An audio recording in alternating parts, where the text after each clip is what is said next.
pediatric asthma narrative Ariana and Joanna. Hello, I'm Ariana.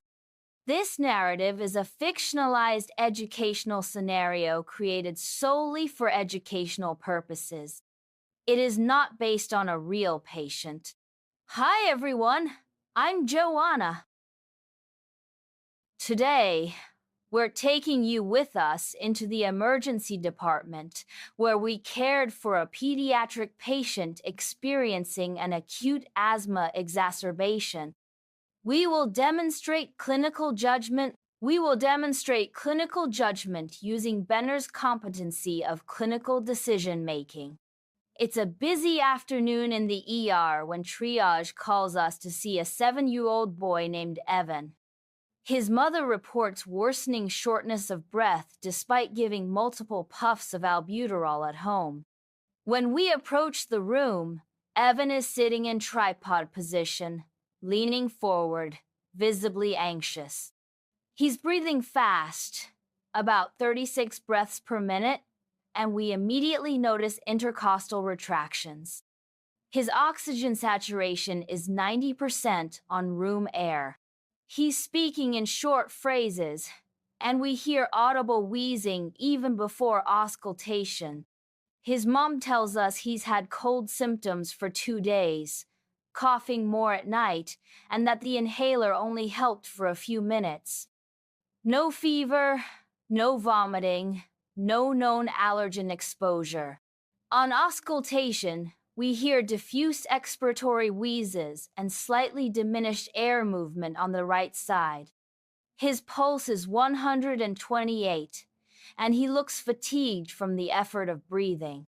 His mom tells us he's had cold symptoms for 2 days, coughing more at night, and that the inhaler only helped for a few minutes. No fever, no vomiting, no known allergen exposure. His last hospitalization for asthma was about a year ago.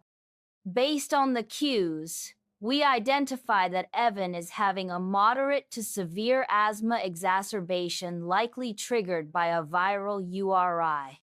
His work of breathing tells us he needs intervention right away. In pediatric asthma, airway inflammation causes mucosal swelling, bronchoconstriction, and increased mucus production. The airway narrows, increasing resistance. That's why children like Evan struggle to exhale, and why wheezing is so prominent. Using the clinical reasoning cycle, we prioritize the immediate need to improve oxygenation and reduce bronchospasm. We place Evan on 2 liters of oxygen via nasal cannula and prepare a nebulizer treatment of albuterol combined with ipratropium.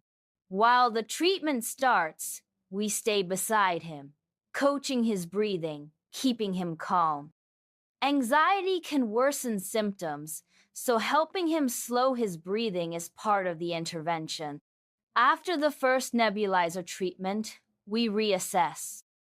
Evan is still breathing quickly, but appears less distressed. His oxygen saturation improves to 94%. Breath sounds now have more air movement, though wheezing persists. Following provider orders, we administer an oral corticosteroid to address inflammation.